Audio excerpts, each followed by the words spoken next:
The topic of conversation is whether Keir Starmer has shortened his political lifespan as Prime Minister, and it's hard not to find Labour folk talking about, as allies of the Prime Minister had apparently been suggesting, there'll be a challenge after the budget, which for my money is too soon, or whether it'll come after May, which seems to me, as many of the most senior Labour figures I talk to, much more plausible. Though a rumour mill is going wild. And I'll call it rumour because this stuff is not substantive.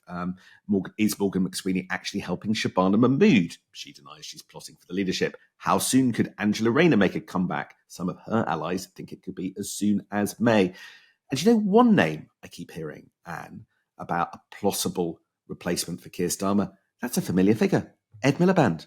Right now, he's probably the highest rated cabinet minister amongst Labour members, if you exclude Angela Rayner. Would you put your money on an Ed Miliband return? Is that going to be the story of 2026? The revival of the Ed Stone. Well, there is a sense of unsated ambition about Ed Miliband. I certainly would not rule him out, Sam, running if a vacancy arose. Highly rated among Labour members.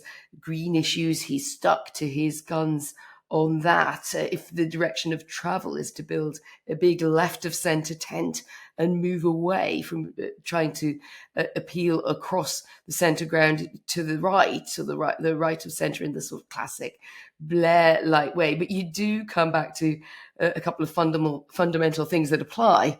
And one is that Ed Miliband did lose an election very badly in 2015.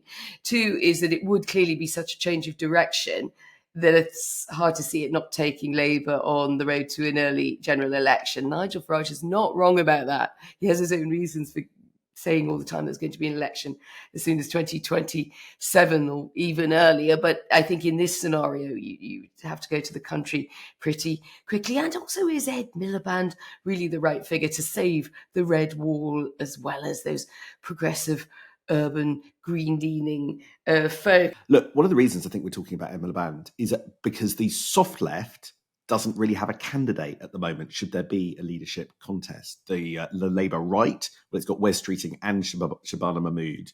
Angela Rayner, for now, remains out of the race. So I think that's one of the things that's going on and why his name is popping up. And it is popping up on the lips of MPs.